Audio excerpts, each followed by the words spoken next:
Ada aku. Bữa nay lên để cái bữa nay à, bữa nay chúng nó lo ya có đến nay đến nay chỉ lấy, lo ya có chỉ lấy tàu đi à. Ở bênนู้นbây giờ chỉ xài nhỏ, chỉ tôn nó đến hàng nhỏ nè, tôi sợ tôn nó đến nhỏ cần đó nè.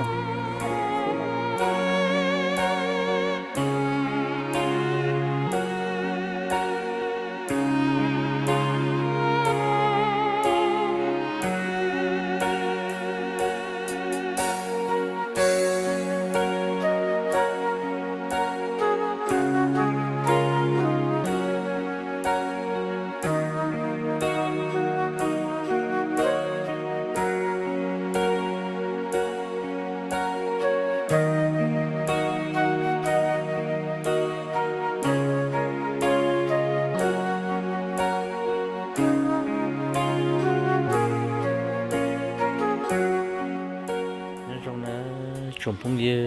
จะเนี่ยจะใช้เสด็จทัศนันดาวมันน่าจะมีสัญญาเยอะตัวเสียเทียกว่าจะเนี่ยเราได้มีสัญญาเยอะถามมีชีเทียแต่มีสัญญาเยอะรุ่นนั้นอย่าเท่าเราละเสือตัวมีสัญญาเยอะกูไม่ขอเกิดตัวเสียแล้วกว่ามีใส่แล้วกว่านั่นมาพอตัวลูกก็ไม่ตัวลูกก็ถ้าตัวเสียนะแต่ว่าแต่ถ้าจะพูดแบบเป็นเราจงพงเยกูชิมมองเทียเจกูละกูชิญญาเลยเทียตัวต่อนู้นทรนั่นแหละมันใส่จะเยอะสิว่าอยู่มันใส่จะเยอะกูต่อจอไปเชเป็นเราจอเจ็ดเลยหูตัวเตียเลยตัวมือใส่ตาเลยซื้อเด็ดเป็นตัวมือชัวชิไลที่ได้ตัวเสียนะพ่อแล้วก็เป็นไทยอุลิฮะอย่าจีบนึกที่เราดีนี่แหละทั้งหมดสาธิยังบ่สวยสาธิยังบ่สวยที่ไหนนะมั้งเดี๋ยวนู้นนะเป็นสัญญาเยอะจะเพดเราเลยยังเป็นสัญญาเยอะจีอยู่เป็นสัญญาเยอะเราเจกูเลยยังรู้เป็นสัญญาเยอะเกินที่แต่ใช่ไหมชิปก้าอุลิจ่าเลยสมปองเราชิปาเทียเจเป็นสัญญาเยอะเนี่ยเทียนกับรุ่นนั้นกูมูชิเตาจีกับกูชิจอจะเป็นสัญญาเยอะเนี่ยกูจะกำมันnên đó trả nhỏ hả mình thấy rất ít chỉ trả cá một bó đã cực đi nó chỉ trả cá một số phần trả bé thì lúc rồi sắm tơ nó lại để cái tiền xuân đã chỉ mình thấy chỉ cô mò pla nó chỉ nghĩ một ít thu pan nhà chỉ mò pla chỉ mình thì tao cho bé sẽ được chơi lại bé tiêu một sẽ chỉ lấy để cân gò mà nó chỉ là hồ sơ tông tôi đã bé tiền bé mù sẽ bé lọt cho là tiêu hùn hùm mò nữa chỉ bé lọt cho chỉ tiêu là tiêu mà giải tả lại chỉ là tiêu chỉ cho nhẹ thia chỉ tiêu chỉ mua đào khoan để uy mò mua độ rộng xứ chỉ tiêu cho mù cái tiêu là cho nhẹ tiêu chỉ tiêu cho mù giải tả lại này để chỉ bé tiêu mù bỏ chỉ tao im mò đi nữa sao có qua mình thầy sao có qua được nó nhưng nó chỉ mua cái nhỏ cả cái nữa có nó có phơi hay có chỉ chia có chỉ nó có phơi hay có chỉ tao nâng trong nó mà nó phơi hay nó cái gì chia sẻ thì nó chắc có là nó nhỏ này có nó muốn lúc chỉ chia nó có tao nâng trong là yên chỉ hay thì nó có chỉ lúc cái này có chỉ là sẽ đỡ kia chắc hai tiền lấy rồi có những có chỉ có lú rồi đó chứ mà nó có chỉ hơi nhỏ chỉ cho rồi có thổ có lon rồi thì chứ sao mà chỉ mua tiền này chỉ đi chính thức bé sẽ đưa nhau thì nó có mấy là có mấy chính thức tại là rồi nhau có mấy có nhiều thì sẽ có mấy sự mù quay luôn năng cho khỏi tư thế nên mình thấy nó thì nó chỉ mà nó tư vậy có một cái phao hay sao sản tao nó mà đó có qua ở bênนู้nè phá mà hút sữa tông một trâu đã lâu ấy sẽ giờ đầu tiên là cho cái phá pli nó chơi hùi phá mà thâu bé mà mồ nó mà bé mà mồ dưới tương bùa bé chỉ bỏ cái phá là bé là bỏ cái phá lúc câu vá xưa mà bé mà chỉ thâu bé mà đi tay đó qua rồi cho pli bé mà đi tay sai thôi bé mà phí nhẹ cho nó một số thuận tới phải dưới tương bùa cho phải cho là cho pli bé mà đi phải sai có nhiều thì sai nên lúc giờ có bé lắm hả cô hay chơi mình nói gỡ thôi lo nhớ tầm vậy chứ mình cũng khó vậy thôi nếu còn là chị cũng dùng để mua tao chị thế chị mua chân là chị giờ đó lúc đó lỡ cô chỉ hay thì cô giờ xin đâu ta thì mà đi tài chị nè tài chị chơi xin đâu ta thì nó khó xia để nhân do để cho nhiệt tú chị chơi được cũng mò hết chị chơi được cái đi nhân do xia bé giờ chị chơi được chỉ làm mò lấy thôi chơi nên họ chỉ xia đi thế thì bây giờ để bé họ có giờ là tứ không có chơi với một chiếc tàu liền thì có giờ theo tôi thấy có rồi đó nên đó chụp phao cho giờ lâu cho nên cho thì sợ đợt này thật chỉ nên đâu thia chỉ nhau giống mới giờ cái biết sẽ đời sai ở tất gì mà cô ở đâu cô tuần đầu cô cô tuần ba kia thế ở đâu luôn này tu xia thì lý sai thì cái cho nhẹ là để cho tụi mình thấy là tu giờ cho xe còn đừng lấy cần đó cần đợi còn đừng hướng nữa lo sẽ nên tay luôn đang rong nếu họ mà đặt cát luôn rồi nếu xí yêu nữa rồi nó tới xí mà chỉ muốn xong không chế thứ tao chỉ thật thọ nên thấy ra ít luôn được gì nên chỉ biết cho bé sẽ đợi chơi chế để hứng bé tới một cục xí lái hả bé còn nó đã bỏ trả chế tới xí sẽ học một ly on thu on mà bé làm sao thế chỉ là đã lâu là cô chọn nhẹ thế cô nhẹ tôi đã lâu kia nữa chị cô chọn nhẹ chỉ muốn đã chi đi thế là lâu thế chỉ là cô muốn đau khói mò sư là cô muốn rồi ít gì giải được thế nào bé tôi chỉ bỏ ít mua đi anh nói tại là chị nhớ cho rồi ít gì cô là mò chỉ là cho nhẹ thì không luyện lần đầu thế chỉ cô nhẹ cô hay ư chế cô sai mình chỉ nhớ đó cô nhẹ vừa chua cho là khó này thế cô nhẹ họ khó chuồn chuột thế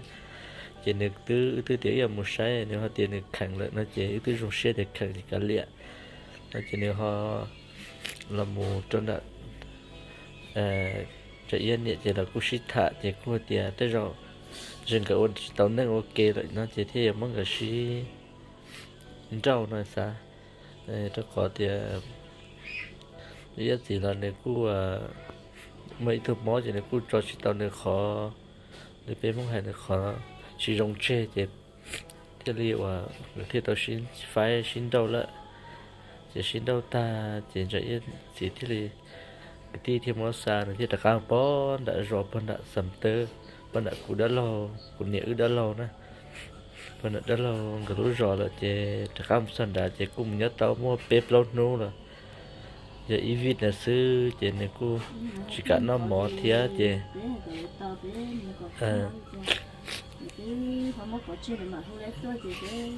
là hú chỉ lấy được bé liò bé là hậu luyện lên tao chỉ bên ta bị hạ khó bên một trong trên nó sữa chị bé thứ chỉ là hú chỉ lấy được bé thì chị tao bé bao thì thứ thì là muốn giải ta là để cho nhẹ thế chị chỉ muốn nói chi đã lâu là cho nhẹ thì đã lâu là cái vấn đề thế thì tụi đấy cũng nhẹ tụi đã lâu cũng nhẹ cái mua rồi cái cũng nhẹ thế của tụi bờ do cho ít gì là vậy cái do ít người mua là xứ là chuồng cái on lăng là xứ họ đi cho chị từ vấn đề ta lại chuồng cái là xứ chị cô chỉ bỏ ra giờ đi trả đây thì chị bé bảo chị từ rồi nó luôn mong tiền cho bé chơi là xứ này mà nó chỉ mình thành ra yêu cô thứ tú xia cơ bay bồn đã tao mỗi người phố là cho mù chị người phố cho mù thành thôi đã cá bồn đã chị người cho nu đã cá mù rồi yêu gì cho mù đại nhón thôi rồi yêu gì bồn đã ta là nó lấy hay để chuyện này cho chị cho bông như bỏ lần đấy họ giặt chị phút đâu bé thì nó mà còn nó chỉ tu sửa thì li mỗi dạng ta biết sẽ được tao sai thợ rong sửa là mỗi dạng ta biết sẽ được tao sai họ thứ họ thợ dục kỳ là đấy họ giặt chị phú họ luôn năng rong đi nó chỉ mua thứ xã tao chỉ mua thứ xã có bé một cho học kỳ rong đi nó đi nữa ta chỉ ít xí hoạt luôn năng rong đi nó lại chỉ bỏ cá giờ mua khó tư chỉ bỏ cá giờ vô khó tư nhưng sĩ nâng nó chỉ chụp bỏ tên mẹ đua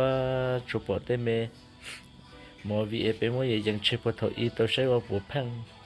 chơi tiền luôn chơi luôn mua trong đi trả lại xứ em chơi giờ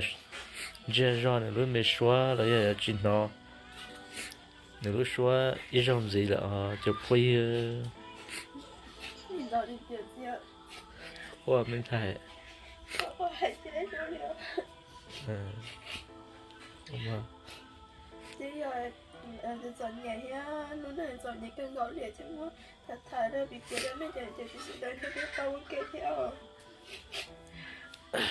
nên chỉ luôn sẽ cơn gõ liệt thật thế gì cũng người lắm theo qua mà bây giờ chúng ta mẹ mà lúc có bây giờ chạy nên lúc này phải dọn nhẹ tiền đi lúc có thì cho có lọ rồi sẽ thấy cái có cái đỡ có tiền lúc còn tao lúc này rồi cái thiết bát tao lại nó là rồi có đi mua sao phong liền mà mình nói thì chạy nó là có thể tôi sẽ không có thế nó cho nên thì để ép thôi cho nên cái chuyện thì tôi là một cái này cho nên nó sợ anh trai sẽ có của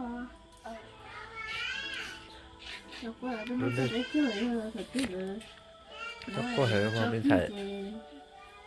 mà hai đứa lựa còn lên cho chỗ khu đó bé một cái lá mình sẽ cho có quay phong phải hút cho đã lâu rồi giờ tiền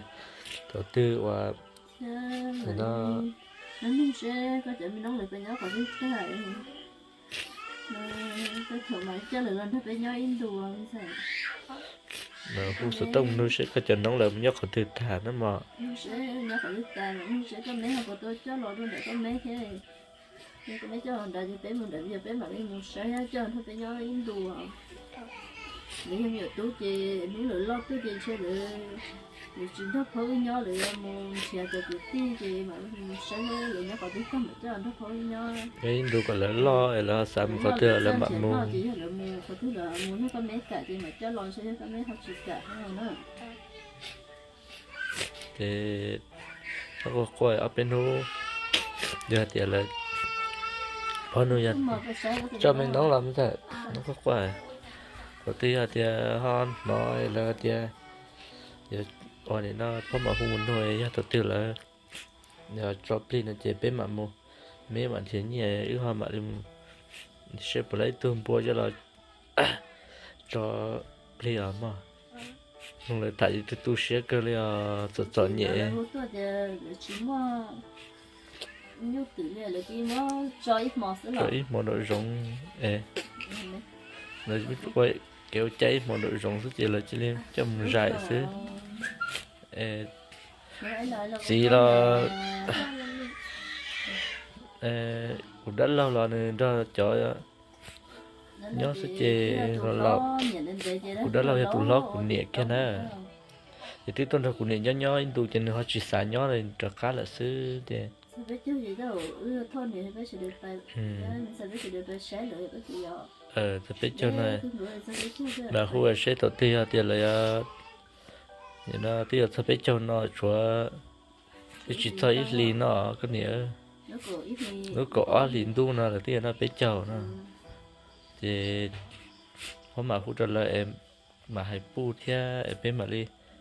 gọi là to gọi cũng nhẹ hay gọi là to biết mà đi mua đó là ok cháy mò xứ để cho tu xe nó mà mình thầy nó chỉ mình thành ra yêu cô tu xe chỉ cô trộn nó chỉ nếu cô chỉ xả bù nên trên trái trả và nếu chỉ tu xe đó nữa nếu cô chỉ cô đã bỏ đó mà cô hay yên cái xe cơ mình thấy có thợ tu xe yên lúc lúc có yên bảo thì yên con nhẹ có chỉ yêu có yên lo lại cho cái lò với tuần thầy là nhưng sao có tao luôn nâng rong thì lên mốt với tuần thầy có và thì bắt đầu có thì tiếc sư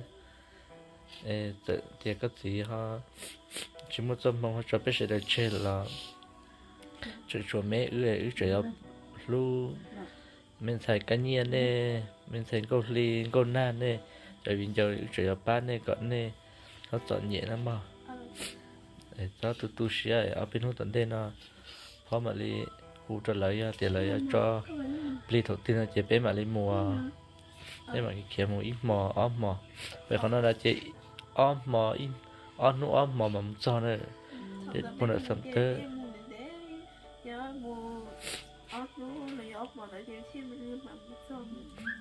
mua ít mò chỉ cho buôn được sắm nữa chỉ mua